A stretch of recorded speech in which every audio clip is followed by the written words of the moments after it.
Buen día, muchas gracias por acompañarnos a la tercera sesión del curso Cuba Posrevolucionaria. Bienvenidos, los que llegan por primera vez hoy, bienvenidos. Recuerden que la dinámica siempre es la misma. Primero la intervención del invitado, ponente, y luego vamos a tener un espacio importante de preguntas y respuestas. Las preguntas podemos ir anotándolas en el chat, si se nos ocurre algún momento y tenemos miedo que se nos olvide, o si no, generalmente al final hay espacio para que hagan la pregunta directamente de viva voz. No me extiendo más, le doy la palabra a Armando para que presente al doctor Juan Antonio Blanco, y gracias por acompañarnos hoy. Bien, gracias, Joana. A ver, todo el claustro de este curso es de primera. Lo que pasa es que hay claustros de primera que en algunos tienen un poco más de años y currículum. No te me pongas bravo, Juan Antonio, que otro. Entonces, si yo leo el currículum de Juan Antonio aquí, no terminamos. Básicamente voy a resumir diciendo que Juan Antonio tiene una extraña y buena cualidad, que es a la vez de académico y analista. Ha tenido un desempeño en el sector político. Trabajó en el Ministerio de Relaciones Exteriores de la República de Cuba, tuvo altos desempeños incluso en las misiones en Naciones Unidas y en Europa. Ha trabajado en la temática de representación del Estado cubano ante organismos internacionales en los años 80, y eso es muy importante porque va a hablar de algo que conoce de adentro. Pero al mismo tiempo, Juan Antonio en los años 90, y de hecho ahí es donde yo lo conocí, siendo todavía un joven estudiante de la universidad, animó un muy breve despertar de la sociedad civil, no opositora, sino tolerada por el gobierno en finales de los 80, principios de los 90. Fundó una ONG muy destacada en temas ambientales en Cuba, que sigue existiendo, y posteriormente, bueno, emigró, salió al exilio, vivió en Canadá y en Estados Unidos, y ha simultaneado la labor de académico. Fue directivo en el Miami-Dade College, profesor en la Universidad Internacional de la Florida, con labor de fundación de ONGs de derechos humanos. Entonces, como ven, tiene una extensísima y rica vida Juan Antonio, además que hace buenos chistes, y bueno, le voy a dar la palabra para que él también presente un poco el curso. Su temática hoy va a ser, como decía Joana, la de relaciones exteriores, y a partir de ahí yo creo que vamos a tener un rico debate en la segunda hora del encuentro. Adelante, Juan Antonio. Bueno, no los veo, pero me inspiro en la cara de Chaguaceda. Estoy seguro que ustedes están ahí atrás, en alguna parte. Bueno, quería, por supuesto, agradecerle a Johanna y a Armando la gentileza de haberme invitado a ser parte de este ciclo de conversaciones, y a todos ustedes por el interés que demuestran, ¿no?, en conectarse con estas charlas, y en particular aquellos que tuvieron el valor de venir a escuchar la mía hoy. Hay una cosa adicional en mi biografía, que no es por extenderla, como decía Armando, pero que puede ser relevante a los efectos de la credibilidad de las cosas que yo diga. Y es que además de esos cargos que él mencionó en el Ministerio de Relaciones Exteriores, en Naciones Unidas, etc., yo también me desempeñé en el Departamento de América del Comité Central como analista principal de las relaciones entre Cuba y los Estados Unidos. Y estuve ahí desde 1981, 82 hasta 1991. O sea, habitualmente una década en la que pasé toda la experiencia de la guerra en Centroamérica, la administración Reagan, el principio de la administración Carter, y todo eso también, por supuesto, me da una riqueza de experiencias que pocas veces ocurre, y que contribuye a esta suerte de híbrido F1 que soy yo entre la academia y la política práctica. Yo voy a seguir una serie de puntos acá que son los mismos más o menos que están en la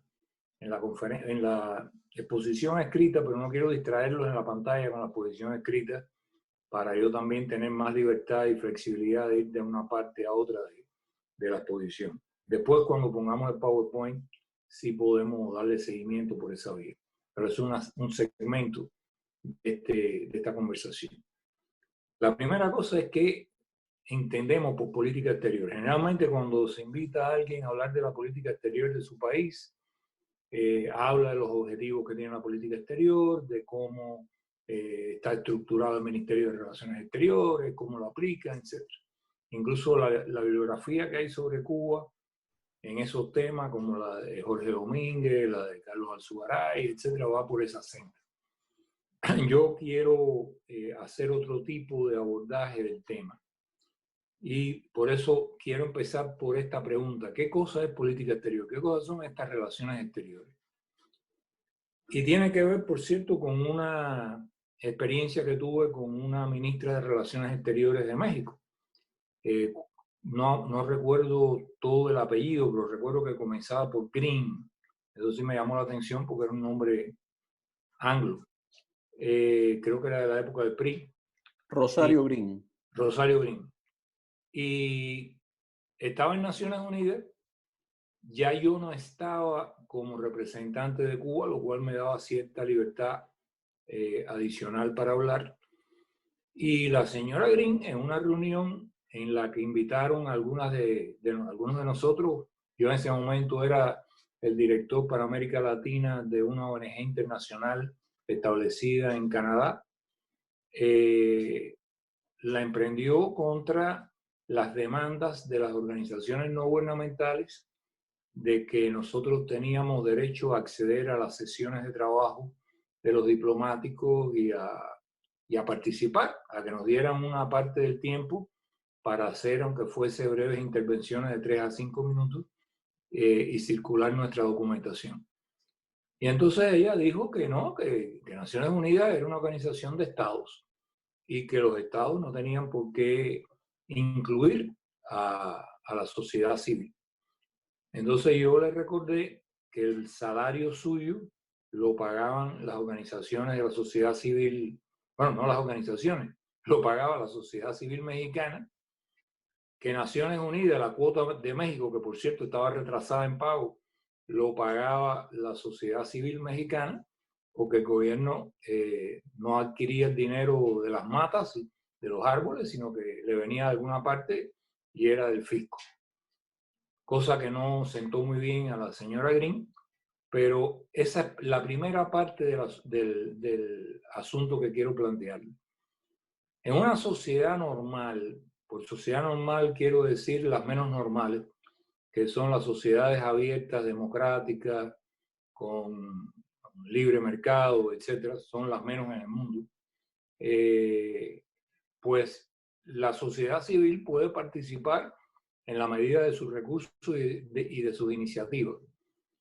En las sociedades que son autoritarias, léase la del PRI o léase incluso un gobierno totalitario, hay un interés marcado por parte de los que dominan las estructuras estatales, por parte de las clases dominantes de esas estructuras de gobierno, en impedir que tengan acceso y micrófono a estas instituciones o a cualquier espacio público, organizaciones o individuos que no estén controlados en su discurso por el Estado y por las narrativas de Estado. Entonces, ese es el primer problema cuando hablamos de política exterior en Cuba. ¿De quién estamos hablando? Si ustedes cogen una lista de participantes en, por ejemplo, la última sesión que hubo del Consejo de Derechos Humanos en Naciones Unidas, van a ver una larga lista de organizaciones supuestamente de la sociedad civil cubana, Federación de Mujeres Cubanas, Comités de Defensa de la Revolución, Unión de Juristas de Cuba, Unión de Escritores y Artistas de Cuba, que en realidad todos los que hemos vivido la experiencia totalitaria o han estudiado la experiencia totalitaria saben que son las vías paraestatales con las cuales un gobierno que centraliza la narrativa y los mensajes impone un coro de voces en distintas tonalidades, pero que transmiten al unísono mensajes que son homogéneos con independencia de la diversidad de voces que se empleen para esa transmisión. O sea, la diversidad de actores y la diversidad de voces en la política exterior cubana actual no tienen que ver con una diversidad pluralista de opiniones y posiciones que provengan libremente de individuos y organizaciones de la sociedad civil, sino que para eso el gobierno cubano ha estructurado un modelo de control de las narrativas externas y de proyección de los mensajes que esas narrativas suponen y de cualquier reajuste de mensajes que esas narrativas impliquen a lo largo del tiempo. Y han tenido varios reajustes. De eso vamos a hablar después. La siguiente cuestión es cuáles son los objetivos normalmente de una política exterior. En Canadá, por ejemplo, en la Academia Canadiense, eso se define con las 3D: diplomacia, desarrollo y defensa. Y entonces hay una supuesta complementación, digo supuesta porque a veces lo es más, a veces lo es menos, pero una supuesta complementación en las políticas de defensa, desarrollo y diplomacia que el Estado canadiense promueve. Pero cuando el Estado canadiense tiene que convocar a la sociedad civil, bien sea dentro del espacio de Canadá o bien sea porque no le pueden impedir que asistan a una organización internacional, a las reuniones, el Estado canadiense tiene que enfrentar una diversidad de voces y mensajes pluralistas que no tiene, que no se corresponden al marco exclusivo de la política oficial de Canadá. Una cosa que a mí me impresionó mucho cuando yo llegué a Canadá y empecé a trabajar en esta organización internacional de derechos humanos a la que me referí antes, que curiosamente se llamaba Human Rights Internet, a pesar de que Internet no existía en aquella época, pero la palabra Internet suponía networking, o sea, trabajo en redes. Y fui invitado a una de estas reuniones que el gobierno canadiense organiza antes de las reuniones de Naciones Unidas de Derechos Humanos, convocando, invitando libremente a todas las organizaciones canadienses que tengan que ver o tengan algo que decir sobre el tema de derechos humanos a expresarse. Y yo le dije después a un funcionario canadiense, cuando me preguntó que qué es lo que más me había impresionado, digo, bueno, lo que más me ha impresionado es que ustedes han financiado una reunión, han pagado los pasajes desde la provincia para que la gente venga aquí a la capital, a Ottawa, les han pagado hotel, les han pagado almuerzo, comida, han pagado los micrófonos y esta sesión, incluso los traductores inglés-francés, y han permitido que la mayor parte de las organizaciones hayan venido hasta aquí para criticarlos y para decirles a ustedes como Estado que están aplicando políticas equivocadas. Eso para mí era impensable dentro de la realidad cubana, pero honradamente tampoco pensé que en una sociedad abierta, democrática, podía eso llegar hasta esos extremos, en que el Estado financia a sus críticos y los convoca para oficialmente dejar en el récord las discrepancias que existen con la política oficial. Y después de ahí, por supuesto, muchas de estas organizaciones viajaban a Ginebra y repetían lo que habían dicho previamente. Eso no lo vamos a encontrar en la política exterior de Cuba. En la política exterior de Cuba, y ahora voy a quienes participan y cómo está organizada. Quien determina la política exterior de Cuba es lo que yo llamo la élite de poder. Ni siquiera lo llamo clase política, porque una clase política supone que existe la política. Y para que la política exista tiene que haber un espacio de confrontación de ideas y de negociación. Eso en el caso de Cuba no existe. Existe una familia, que es la familia Castro, y un grupo de personas, una élite. Me voy a remontar a Bernie Sanders. Bernie Sanders dice que en Estados Unidos, y tiene razón, hay un 1% de las familias que tienen un gran peso económico y por lo tanto tienen un peso en otras áreas de la sociedad, entre ellas la política. En Cuba yo he calculado que alrededor de unas 1000 personas forman parte de este núcleo privilegiado que yo llamo la élite política de poder. Y esas personas representarían el 0.01% de la población total de 11 millones de habitantes. Entonces, es ahí, en ese grupo de personas, donde están repito, la familia Castro, pero también los jefes máximos del Estado Mayor, del MININT, del Ministerio del Interior, de las Fuerzas Armadas y de algunos organismos civiles, donde se cose y se decide lo que luego se lleva al buró político y el buró político le pone el cuño de aprobación. Lo que luego se lleva al Consejo de Estado y al Consejo de Ministros y se le pone el cuño de aprobación.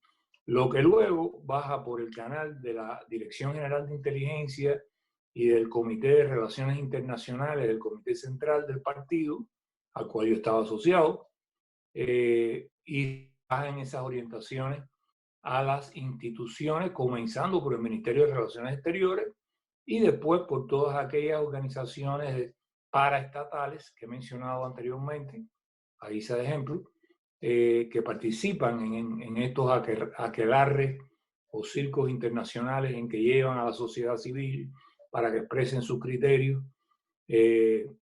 Había una época, la época que yo estaba allá, que todavía esto se hacía con cierta dignidad. En épocas más recientes hemos visto espectáculos deprimentes de cómo en medio de una sesión de Naciones Unidas los diplomáticos cubanos comienzan a golpear las mesas y a dar gritos para interrumpir a los otros oradores, o como en la cumbre de Panamá se llevó a un avión entero de la supuesta sociedad civil cubana a intimidar a los que habían ido de la sociedad civil transnacional cubana, aquellos que viven en el exterior, no necesariamente todos organizados en organizaciones políticas, ni mucho menos, y les gritaban todo tipo de improperios y los amenazaban incluso físicamente.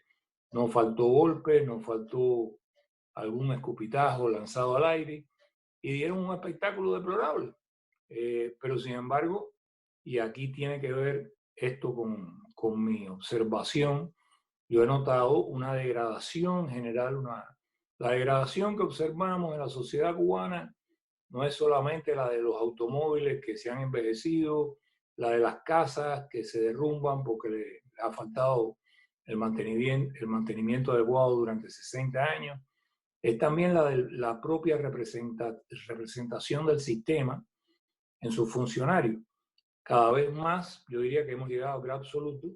Lo importante para alcanzar un grado superior jerárquico dentro de una estructura burocrática institucional no es los méritos que uno tenga, los conocimientos que uno tenga. Puede ser que llegue ahí, pero casi que por error de la burocracia, por esos méritos. Sino es la incondicionalidad y la forma espectacular en que usted grita como si fuera un gorila en medio de la selva su fidelidad al sistema.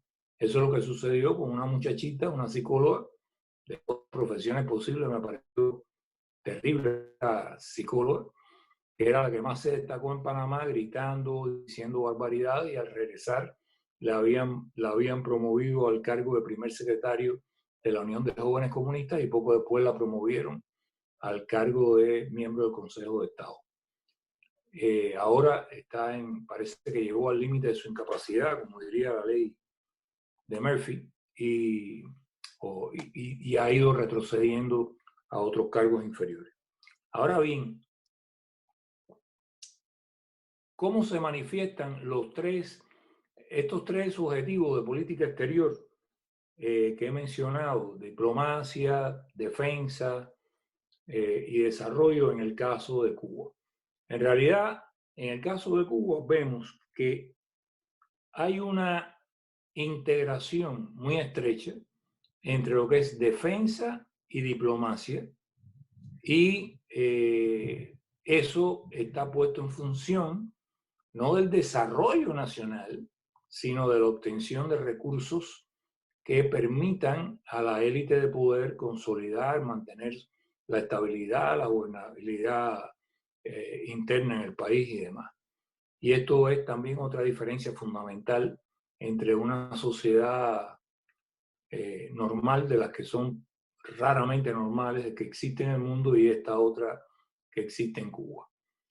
En el caso de la integración de lo que es defensa y diplomacia, a la diplomacia aquí le estoy dando, la le estoy agregando este componente de proyección de la influencia de Cuba a través de medios paraestatales. O sea, si la defensa de la legitimidad del gobierno cubano dependiera exclusivamente de su diplomático, bueno, no sería tan fuerte como cuando acompañan eso de este increíble entramado de supuestas organizaciones autónomas independientes, que no lo son, que hablan supuestamente con voces independientes, que no es el caso, y a las cuales se les convoca para controlar su narrativa antes de que salgan del país a ningún evento internacional. Yo asistí por lo menos en 2 ocasiones a reuniones que se daban en los salones del Comité Central con las personas de la sociedad civil, esta sociedad civil oficial, que iban a asistir a congresos de LASA. Quizás algunos de ustedes hayan asistido a congresos de LASA. Y a esos congresos de LASA empezaron yendo unos pocos y terminaron yendo casi aviones. A Canadá fue una cantidad considerable de gente la que enviaron en un avión de Cubana de Aviación. Ahora, ¿qué sucedía? Bueno, pues el Comité Central le daba a estas personas las líneas de información que ellos debían remachar, debían recalcar. En realidad eran líneas de desinformación. Y después había una suerte de distribución del trabajo en la cual le decían a aquel grupo de académicos, que yo me pienso que estarían abochornados de tener que estar escuchando a aquellos funcionarios que estaban allí. Bueno, si preguntan de la política de Estados Unidos a Cuba, dejen que eso lo conteste el Centro de Estudios de América, porque ellos son los que tienen la mejor entrenamiento para darle respuesta a eso. Si van a hablar de políticas ecológicas, dejen que sea la ONG tal o más cual, que es la más cercana a ellos, que es la que va a dar una visión correcta de lo que va a suceder. Entonces, mientras que los académicos de los demás países asistían a título individual, pagándose su pasaje, pagándose su estancia, y cada uno decía su ponencia y lo que pensaba. Lo que iba de Cuba no era un grupo de académicos, era el equipo Cuba. Era como si fueran a mandar el equipo de básquet o de fútbol o de boxeo a una competencia internacional donde todo estaba perfectamente estudiado.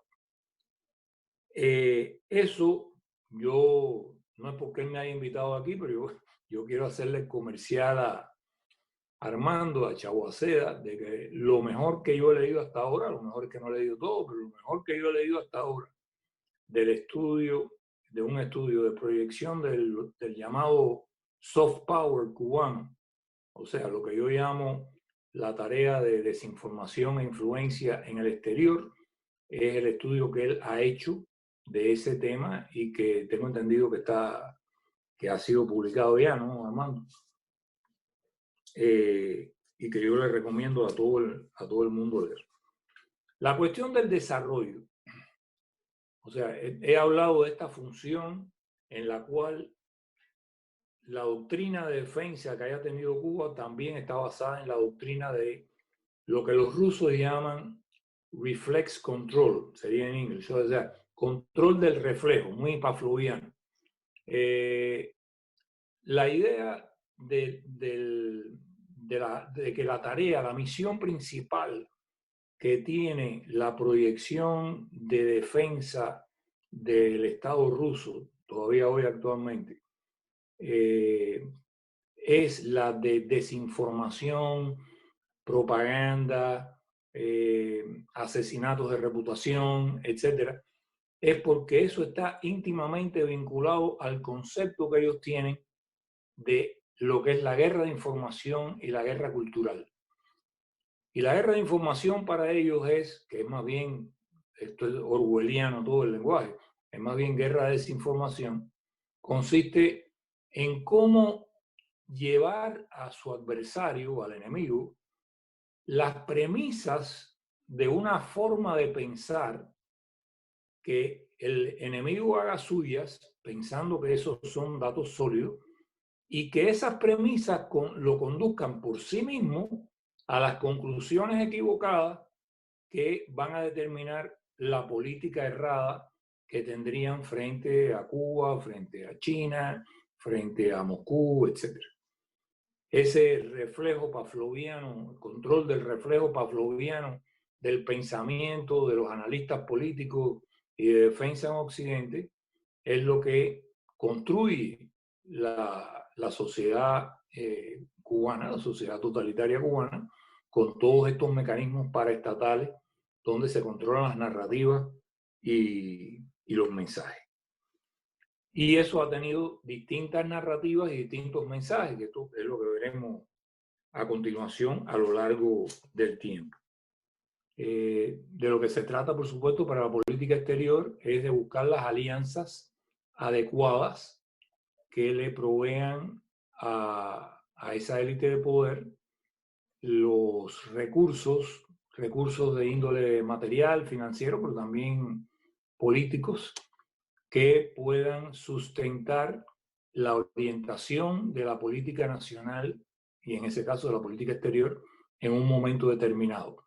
Lo que sucede es que esas orientaciones, esas necesidades han cambiado a lo largo del tiempo y desde esa perspectiva han cambiado también las narrativas y han cambiado las alianzas exteriores del gobierno cubano. Esto lo expliqué anteriormente, la política exterior se ejecuta bajo la supervisión del Partido del Ministerio del Interior por varios organismos estatales, como es el caso del Ministerio de Relaciones Exteriores, el de Comercio Exterior, el de Inversiones, pero también para estatales, como es el caso de las llamadas organizaciones de masa, instituciones académicas y otras más.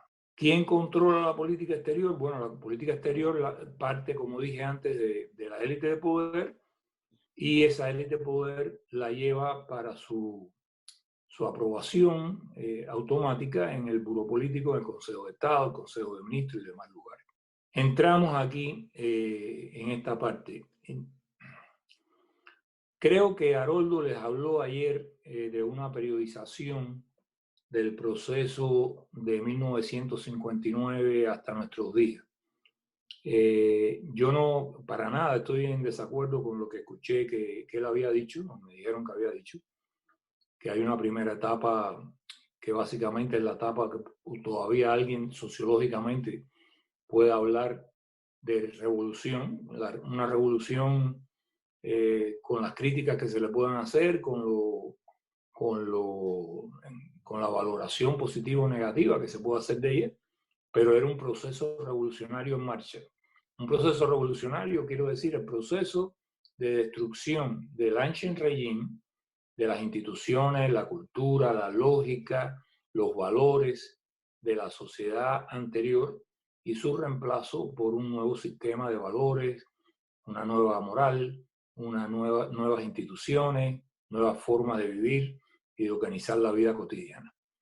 Ese proceso que llega, o sea, cuya potencialidad llega a poder en enero de 59, desata una guerra civil, la segunda, la primera fue contra Batista, esta es una segunda de aquellas personas, aquellos sectores de la sociedad que decidieron plantar resistencia a el rumbo que llevaban los acontecimientos, porque se sentían inconformes tanto con el tipo de destrucción que se llevaba a cabo de todo lo anterior, como con la construcción de las nuevas instituciones de la sociedad.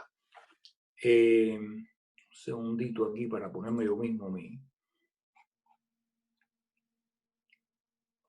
Ahora bien, después de eso viene el periodo de sovietización o rusificación del proceso cubano, sobre todo yo diría que no a partir del 65, pero sí a partir del 68, la invasión a Checoslovaquia, donde Fidel aprovechó ese momento para lanzar una nueva luna de miel con Moscú apoyando la invasión, porque la política económica e incluso internacional de radicalización del hemisferio había llegado a un punto de fracaso estrepitoso en el 68. Su último intento por rescatar la economía fue aún más desastroso, que fue lanzar en ese año la campaña por llegar a alcanzar 10 millones de toneladas de azúcar, pensando que eso iba a hacer al país más independiente. Lo que hizo fue destruir el resto de la economía del país, que se puso en función solamente de ese objetivo,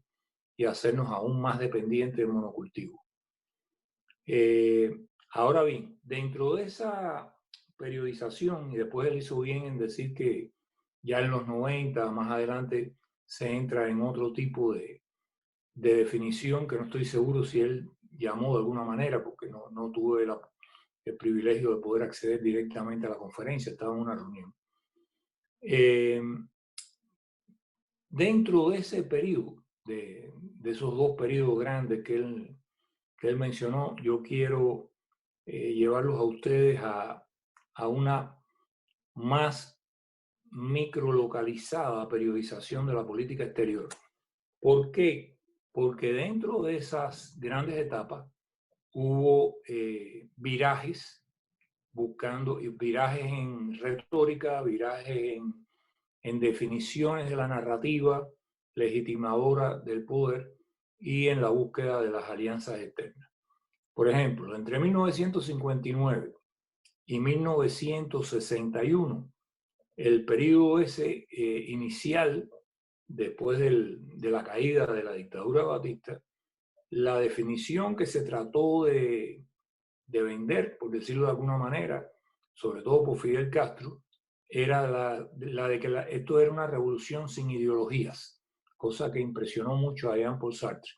Esto era una revolución que no quería ponerse etiquetas de comunismo ni de capitalismo, era una revolución humanista que lo que buscaba, en esencia, aunque nadie hubiera desarrollado teóricamente cómo era que eso se hacía, era humanizar la sociedad cubana tomando lo mejor que se pudiera de cualquiera de las opciones que en ese momento se le presentaban al resto del planeta. Esto termina con la declaración oficial por parte de Fidel Castro. O sea, el proceso por supuesto, de cambio empezó antes, empezó del 60, pero ya en 1961 Fidel Castro oficialmente declara que esto es una revolución marxista-leninista, que él siempre ha sido marxista-leninista, cosa que había negado en el pasado. De hecho, había estado cosas curiosas de cómo había dos revoluciones al mismo tiempo. Pero bueno, volveré a eso después. Y ya deja por sentado que estamos entrando de 61 en adelante en una nueva etapa. A lo que me refería es que a lo que llega al poder en 1959, algo parecido a lo que pasó con la caída del zar en Rusia, es que hay dos revoluciones en ciernes. Estaba la revolución de Kerensky, la revolución socialdemocrática, y estaba la revolución de Lenin, la revolución comunista. Y aquí había algo parecido. Se había venido engendrando desde la época de la lucha contra Batista dos modelos de sucesión, por decirlo así, de lo que debería hacerse después que cayera la dictadura. Uno que era abierto y era el que se le vendía a todo el mundo, que era el modelo socialdemocrático, nacionalista, en alguna medida antiimperialista, pero que no significaba una ruptura con los Estados Unidos, que por el contrario se querían mejorar esas relaciones. Y otro modelo, otro proyecto revolucionario que no se veía, que no estaba visible, que era amparado por figuras de primer nivel, como Raúl Castro, Ernesto Che Guevara y otros, y por supuesto se concertaba muy discretamente con el Partido Comunista, y el Partido Comunista a su vez mantenía bien informado a las estructuras de la KGB y del Partido Soviético. Los partidos comunistas han tenido en la época del comunismo, en la época hasta el 91 al menos, tenían dos estructuras. Una estructura pública que era integrada de una forma variopinta, con fellow travelers, compañeros de viaje, marxistas intelectuales, etcétera, políticos intachables de buena trayectoria, y un núcleo duro, oculto, donde realmente radicaba el poder, que era el que mantenía las relaciones con la KGB, se había entrenado con la KGB. Algunas de las personas, como esa foto que ustedes ven ahí, que después fue ministro de Relaciones Exteriores, Malmierka, fue entrenado por la KGB en los años de la lucha contra Batista y después regresó de viceministro del Interior en Cuba. Nada sucede por casualidad. Y esa otra revolución pugnaba por deshacerse de la primera y de los portavoces de la primera de la forma más expedita y rápida posible. Yo he tenido oportunidades de conocer y entrevistar en los últimos 15, 20 años que he estado fuera, a personas que eran de ese modelo socialdemocrático, demócrata cristiano, etcétera, que incluso en su buena fe, cuando empezaron a ver cosas extrañas, ya en el año 59, 60, pidieron una entrevista privada con Fidel Castro para decirle que había una conspiración comunista en marcha y que ellos estaban preocupados. Y Fidel les dijo que no, que él desaprobaba las prácticas del Che Guevara y de su hermano Raúl Castro y de que él nunca permitiría que la revolución fuera un peón de Moscú. Inmediatamente después le preguntó, ¿y esas cosas de las que tú te has enterado, quién más las sabe? No, comandante, el único que las sé soy yo y vine directamente para informárselas a usted. Ah, muy bien, vete para tu casa y espera instrucciones. Lo que se apareció fue la policía política y el hombre cumplió 30 años de prisión. Después me lo contó aquí en Miami y aquí murió de cáncer. Siempre socialdemócrata, siempre sindicalista y siempre demócrata. Nunca cambió ni se amargó por lo que le había sucedido. Ahora, esa es la primera etapa de esa revolución. Pero de esas dos revoluciones en pugna, se impone la segunda, que es la revolución comunista, si usted quiere le llama socialista, pero que era fuertemente de orientación totalitaria, aliada a Moscú, y que venía a ir creando una dependencia de Moscú en la medida en que Moscú comenzaba a seguir de cerca, tal y como hacen hoy los cubanos en Venezuela, a los funcionarios cubanos, supuestamente para asesorarlos técnicamente, pero también para vigilarlos e informar sobre su ideología, sus hábitos de vida, su forma de pensar políticamente, informarlo a Moscú, y Moscú se encargaba de transmitírselo a los portadores de la nueva revolución, en Cuba, quiero decir. Eso lleva a una redefinición en el año 61, pero esa redefinición dura relativamente poco. Esa luna de miel con Moscú, incluso con el Partido Comunista Cubano, dura poco, porque ya en 1962 Fidel Castro comenzaba a preocuparse, y lo veremos después en el 66, de las prácticas soviéticas que había visto en otros países, de que cuando ellos no se sentían seguros con el líder que estaba al frente del gobierno que estaban apoyando, buscaban una especie de golpe de Estado interno, se deshacían de él y lo suplantaban por otros. Y entonces, antes de la crisis de los cohetes del 62, Fidel Castro denuncia el llamado sectarismo, que fue una embestida contra los dirigentes del viejo partido para ponerlos a raya, de que él no estaba dispuesto a tolerar disidencias ni a su derecha ni a su izquierda. Y eso se volvió a repetir en el año 66, ahora veremos por qué, cuando de nuevo el grupo de personas del viejo partido entraron de nuevo en contacto con la KGB, con el responsable de la KGB dentro de la embajada rusa en La Habana, y de nuevo fueron denunciados como microfraccionarios. En Cuba, cada vez que hay algún tipo de oposición, sea de derecha o de izquierda, le ponen el adjetivo o el prefijo micro. Siempre es microoposición, microgrupos, grupúsculos, y estos eran microfraccionarios dentro del partido. Y esa etapa, después de las discrepancias en torno a la manera en que se resolvió con Moscú el problema de los cohetes va desde el 63 hasta el 68.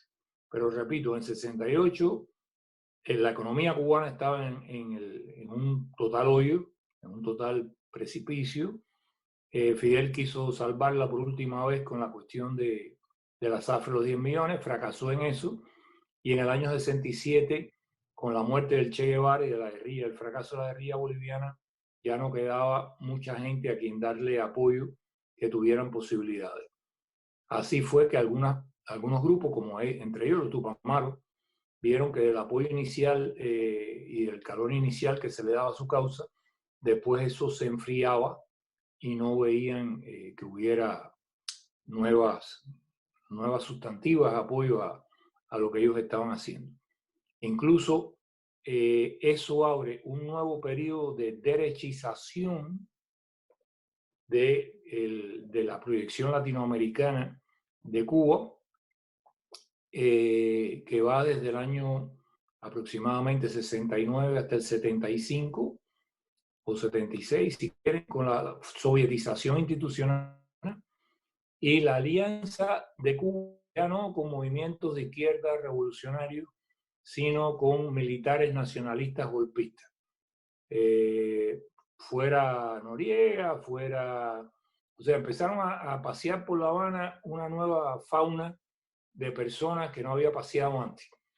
Podía ser Noriega, podía ser los representantes de la Junta Militar Argentina, que le dieron un gran crédito a Cuba que todavía no han podido cobrar en Argentina, los gobiernos democráticos, y así sucesivamente, ¿no? En distintos lugares.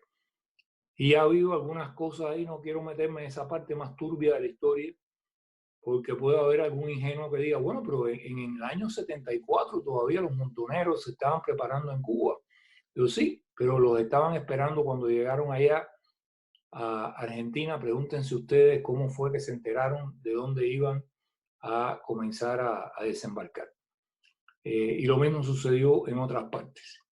En México sucedió en varias ocasiones. Yo recuerdo un ex guerrillero mexicano que hablando conmigo me dijo, yo lo que no puedo explicarme es cómo todos los que nos fuimos a entrenar a Corea del Norte y a Libia estamos vivos y todos los que salieron de Cuba están muertos. Y yo no tuve respuesta porque honradamente no tenía respuesta. Pero lo que quiero decir es que los que vivieron esa experiencia al menos tienen algunas interrogantes que yo espero que el día que se desclasifiquen los documentos nos podamos enterar exactamente de qué fue lo que sucedió en esos casos. Ahora, el periodo del humanismo en política exterior, en que la revolución asume una narrativa humanista, se caracteriza por dos personas. Roberto Agramonte y Pichardo, o sea, como ministro de Relaciones Exteriores, que duró poco, como duró poco en general la revolución democrática o socialdemocrática cubana, duró tan poco como duró Kerensky con su revolución en Moscú o en Petrogrado. Y después fue seguido por Raúl Roa García, muy conocido como el canciller de la dignidad. Lo que quiero decir es que en cada una de esas etapas, la política cubana se reinventa y reinventa sus definiciones.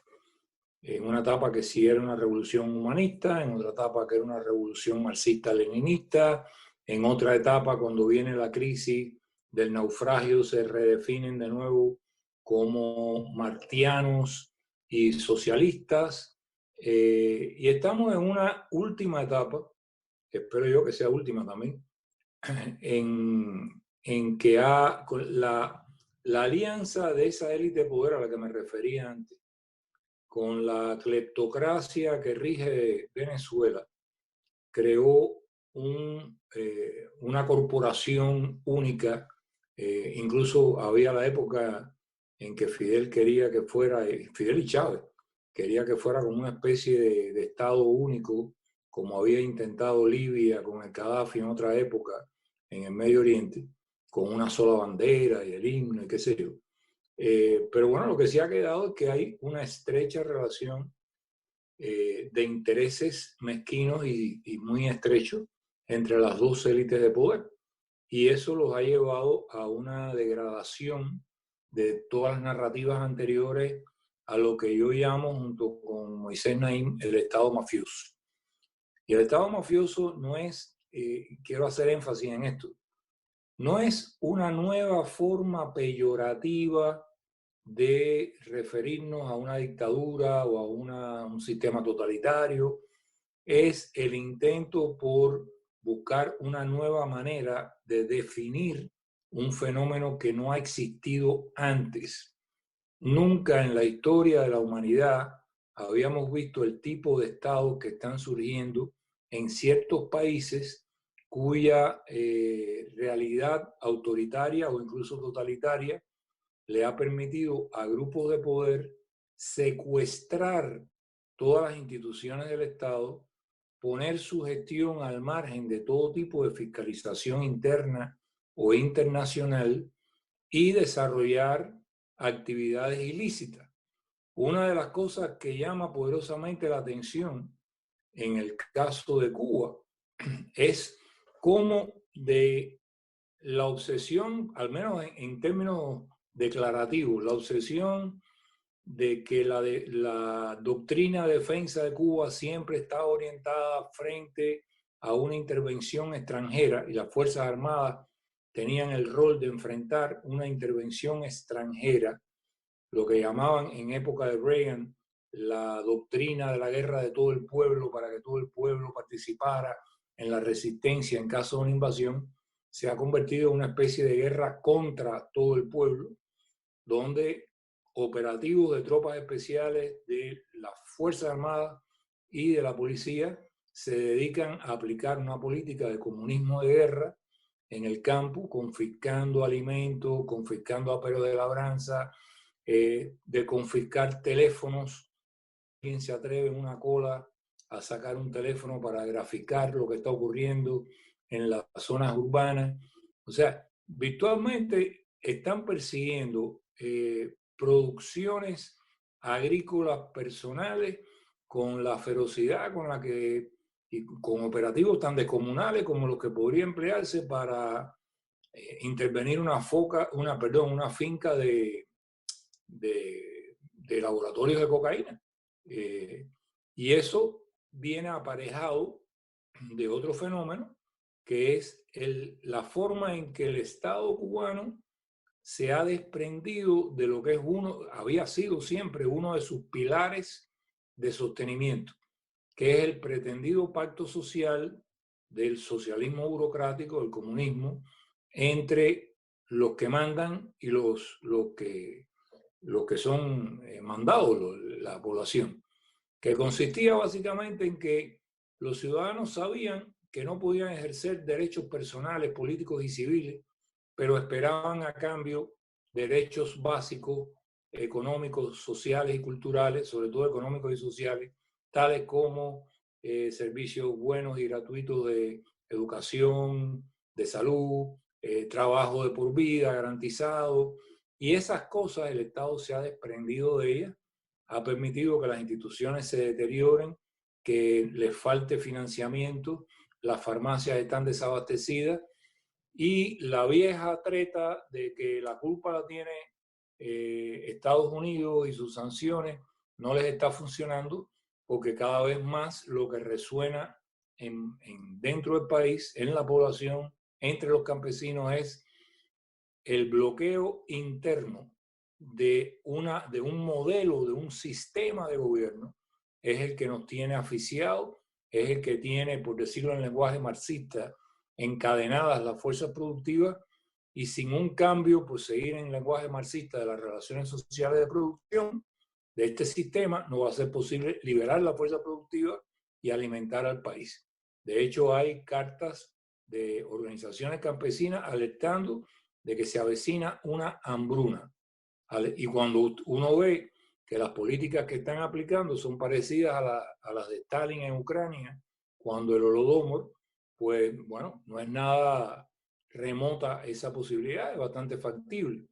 y en ese momento es que es mucho más difícil para el gobierno cubano armar narrativas de política exterior eficientes, porque la idea de que el imperialismo tiene asfixiado el país porque no permite que entren alimentos y medicinas es incierto, porque pueden comprar los alimentos y medicinas en cualquier país del mundo, por supuesto, pero además en Estados Unidos.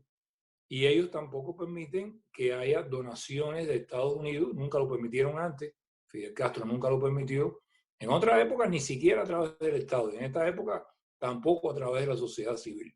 Yo recuerdo al ministro Taladrí, viceministro de Colaboración, que en lo peor de la hambruna, y había una hambruna con polineuritis y todo tipo de afectaciones, se reunió con Cáritas, esto me lo dijo el presidente de Cáritas en Cuba, y el presidente Cáritas, después de que había caído el muro, las iglesias protestantes alemanas negociaron con el gobierno alemán que permitieran continuar el convenio de entrega a Cuba de leche condensada para los niños, perdón, de leche en polvo para los niños. Y la respuesta del Estado cubano en medio de aquello fue: por mí que los niños tomen agua con ceniza, pero yo nunca voy a permitir que aquí los alimentos los reparta la iglesia. Entonces, en ese tipo de insensibilidad, estulticia, delincuencia, gangsteril, es que estamos en este momento, y honradamente la gobernabilidad es cada vez más frágil y depende mucho de los cisnes negros que puedan ocurrir.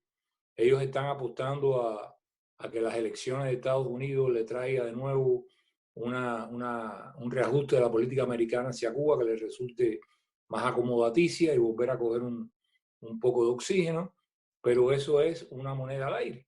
Y lo que sigue siendo una realidad es que lo que está sucediendo en Cuba en realidad no se debe tanto a una política norteamericana como se debe a este bloqueo de las fuerzas productivas nacionales, conjugado con otras cosas que han sucedido, como la epidemia del COVID, etc.